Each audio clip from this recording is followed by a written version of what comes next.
Hello everybody and welcome back to World of Warships and Legends. My name is Spartan Elite 43 and tonight we are back in the Charles Martel. It's been a long time since we've been in the Charles Martel and we're going to get out here and we are going to show exactly what we're up to while we continue our French theme week. Vive la Résistance! I know, I apologize. But anyway, we are on Sea of Fortune, and this ship has a unique, I say unique, it's not really unique, but it is very, very good at being the kite. Okay, it's very, very good at it. It also can push the narrative in a battle and absolutely wreck other cruisers with AP, while taking very minor damage unless it gets caught broadside. But this thing is a fun ship to play, and I do enjoy it. I'm not gonna lie, I do enjoy the Charles Martel because it is so versatile. It is very, very versatile. Not only can it do the fire starting role, it can also very easily switch to AP and do some serious damage with the AP, especially up close. If you get up close with this thing and you get a chance to shoot something, especially cruisers that are broadside, like the AP in this thing will absolutely nuke cruisers. It's disgusting. And on top of that, you also have torpedoes. It's just, there's nothing really wrong with this. And on top of that, you get a propulsion mod as well. So there's not really a downside to this ship, with the exception of taking hits from battleships. We've said it before about many and many ships, but you just don't want to be taking hits from battleships in this cruiser. That being said, as long as you play smart and you keep your distance and you give yourself time to avoid, you shouldn't have too much trouble avoiding the rounds of the battleship because you got plenty of range to play with. These guns are fully capable of reaching out to 18.9 kilometers. And so you have the time, and it's very easy to hit targets at that range as well. But you can see, just us being here, everybody's shooting at us. Which is hilarious because the two guys that are in the cap are going to die very, very quickly. Fletcher and York are going to throw their ships away as we get our first fire of the game, coming in with 24 hits. And we're already up 13,000 damage. So, early in the game, what I like to do is try to burn down battleships. Okay, that's my early game in this ship. Just burn them down, get them where I want them, try to keep them away from things that I don't want them to take. And we want to try to get some shots. Now, I'm not doing so hot so far as the amazing guns. Now, Massachusetts managed to take out our Fletcher, unfortunately. How you are in the only destroyer on our team and you manage to get yourself killed so early is beyond me. Like, I don't understand that thought. Like, I do get it that sometimes you want to push up and try to capture a base, but you see a freaking Massachusetts coming right at you. You have all day to get out of the way, and you just sit there. You just sit there. And the York is doing the exact same thing. Now, they were in a division together, I believe, so, I mean, I guess that's to be expected. And both of them are gone. Their whole division gone already. Now, if you're looking at the map, you're going to notice one thing right off the bat. We are all alone on this flank. And this is where the kiting aspect comes in handy. Now, we've already got pretty decent damage. We're at almost 50,000 damage. We've got a fire burning on the Massachusetts right now. Or not the Massachusetts, because he's dead. Was it the second Massachusetts or a Bismarck? I can't remember. Somebody's over here, and they're about to come around this corner. Now, it's about this point that I start getting that tingling feeling that this battleship's just going to push me, knowing that I'm the only one here. So I'm going to initially turn in, and then as soon as I spot him, I'm going to start turning around. Because I can't get any closer than this. That Massachusetts will have a field day with me. He is about to spot me, and he does spot me. We don't have the best concealment in this ship, remember. So that's one thing that is a negative of this ship. And this is the problem with getting too close to battleships. It doesn't take very many hits to absolutely wreck you, as we lose a third of our hit points and then one salvo from that Massachusetts. And honestly, it could have been much worse. But that's just the price that you pay for getting too close. I should have turned away much sooner. I didn't. I screwed the pooch. However, now that we're in a good kiting away position, we're going to be able to get some distance between us. And we've got a fire on the Massachusetts. We're going to turn out, make sure we try to dodge these rounds. He gets another shot, and of course he citadels me through the back of my ship. It's really unfortunate. It really is. But we're bringing this guy back to our battleship that's right next to me. I believe it's a Richelieu that's right next to me. So we're bringing him back to him. He's broadside onto that battleship. And between me and the battleship, he's not long for this world. This is one of those things where I say don't chase the kites. You guys, you hear me talk about it all the time. People do this a lot. Where you know that what you're doing is a bad idea, but you keep doing it. Now, the Massachusetts goes down. It says to our Yamato, but I don't even know where our Yamato is. I thought that the guy next to me was a Richelieu. I'm fairly confident it is. Maybe the guy at 13.4 headed out of B towards mid is the Yami, but it doesn't look like it. He's not got a star. But yeah, anyway, I don't know how it happened, but he's down. That's all that matters. We're going to start trying to burn down the Monarch. We're turning back in. Now that we're not being directly chased, we want to maintain our ability to shoot the enemy, right? So we got to get back in there. And so we set a fire on the Monarch. You got to love when the fire chance is actually working. Like, you just got to love it. When it's working for you, man. Every single shot that you fire just seems like it gets a fire. And Cleveland's going to put himself in a position where I can't really shoot him, so I'm going to keep focusing this Monarch.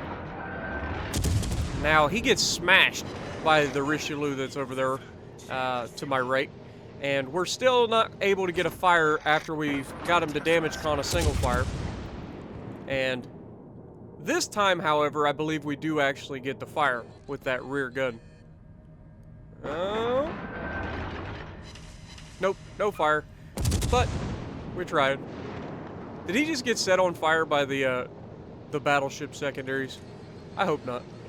That'd be depressing. There's the fire. We got the fire finally.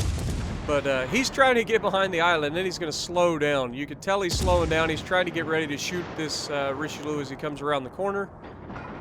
And Richelieu just absolutely smashes him again. I mean, if you sit broadside to a French battleship, you're going to have a bad day. Like, it's just, there's no way you're going to get away with it. But we try to get all the shots out as we can, trying to finish off that Monarch. We know he's pretty much dead. We lose our Yami to their Yami. And we do manage to take out the Monarch. Now, we're at 110,000 damage. We've got the lead in terms of ships and points. We're heading into Alpha to help capture Alpha. We've got the Cleveland here, who's just absolutely torching our Richelieu. Richelieu goes down, and that leaves me versus this Cleveland. Well, Cleveland also has a battleship behind him, and I saw where this was going, and there was nothing I could do about it. I knew what this Cleveland was going to do. This Cleveland clearly is going to ram him. Our battleship's put himself in a perfect position to be rammed. So, unfortunately, this Iowa's not long for this world. Wait for it. One low health light cruiser versus one pretty healthy battleship, and he manages to kill the battleship with a ram. Now, he didn't kill him directly with the ram, but he caused flooding, and the flooding kills him. So, one of those things that you just got to watch out for. And just like that, we are losing the match, and the ships are now tied up. And they have a Shima and a Yami left. Do you see where I'm going with this? A few mistakes here and there cost a team a match. So, from here out, I have to make all of the right decisions in order to bring this back. First right decision, capture this base. Second right decision, I need to capture D. Okay, we have to get as many bases as we can. We have a cruiser over there and a battleship next to a Yami and a Shima. Now, we still have the lead now because they managed to kill another ship. So we've got the lead. We just need to hold it. And the only way to hold it is to at least tie up the amount of points per team. And we need to start separating from that team by opening up another cap, if we can. Which will also deny them a cap, so it's a two-pronged attack. You take points from them, and you're giving your team points. So it's a double whammy. Okay, anytime you lose a base to the enemy, it's a double whammy, because it is literally a 2-to-1 advantage at that point. And in this case, it's going to be a 3-to-1 advantage, because we are going to get 3 caps, and potentially a 4th. That cruiser is doing his best to try to capture that base. Now, we're nowhere in range of them. You can see I'm actually checking their health. We have an Alaska, we have a Massachusetts. Yami over there just got himself a high caliber, so we know he's been pretty active in this match. And when you look at his health after this is all said and done, it's pretty disgusting to have a high caliber in a Yami and still have this much health left. But it's very, very telling of what I need to do to win this match. Because I already know that this Massachusetts is dead. I know that this Alaska is dead, and that it is going to come down to me. Now, Alaska does manage to flip C, which is huge, because that gives us a 3-to-1 advantage, and I'm about to take the last income that they have of points on their team without killing people, clearly. And that is going to be massive. Now, we are right at the edge of our range here, firing at this Yamato over the mountain. I can't even see his ship. I'm using the auto-aim where it kind of leads the ship relatively well to hit him over the mountain as best I can. We're not expecting to get much out of it. Shima manages to take out our Massachusetts. No big surprise there. And that leaves just an Alaska who needs to GTFO. Why he's going to try to fight this Yami face to face is beyond me. You don't have the hit points. So we do get a fire on the Yami. And as soon as the Yami gets a chance to shoot this Alaska, he's pretty much toast. Wait for it. And down he goes. Now, we do manage to capture the base there. We have a 4-cap advantage, and we are against a Shimakaze and a Yamato. So we need to GTFO. There is absolutely zero reason for me to engage the enemy at this point. We are about to take the lead. With that tick, we just took the lead. We have a 4-cap advantage. They do not have any caps. They have no way to gain points right now. So, we need to run away. And we live. Okay? We live, we win. That's how this works. They are not going to be able to capture enough bases to flip this back, because they would have to capture at least 2 bases and stop a 3rd. They can't do that. The Shima could get into Bravo or Charlie, or Bravo or Delta, and the Yami can get into Charlie, and they could capture 2 bases, but they're never going to get into that 3rd. So all I have to do is just run away and we win. Is that a I don't know how you want, a competitive thing to do? Like, I'm a competitive player. Is that really a competitive thing to do? No. But it is the smart thing to do and the absolute right thing to do. If you want to win, sometimes you just got to survive and get the heck out of there. You know? We're going to make it back to port, and we're going to be in one piece. Well, mostly. We did take some pretty nasty hits, so I imagine we're going to be having some casualties and got some severe damage to the rear of our ship. But at the end of the day, we live to fight again, and we win the match. Now, I cut back across because I want to keep these islands between me and that Yami. I don't want the Yami to get a shot at me. We know the Yami is in Charlie, and we know that their Shima is likely either going for Bravo or going for Delta. So I want to make sure that I don't get detected unless I absolutely want to. Like right here where I spot the Yami, I take the shot. He has no chance to shoot me because I don't get detected. And so I head over here, and I just try to survive. I put the biggest mountain between me and the Yami as possible. If the Shima decides to come at me, he's dead. Like, I have no problem killing a Shima in this thing. But then I do something incredibly stupid. I fire my guns at this little cathedral, and somebody has a plane up. That's terrible timing. Terrible timing. And this could have actually cost us this match. If that Yami had a shot over that mountain at this moment, he could have absolutely nuked me, and this match would have been over. And we would have been sitting here laughing at me at how stupid I was for shooting a freaking building instead of just staying silent and not having to worry about it. But you can see Shima is over there by Bravo. He's trying to come this direction.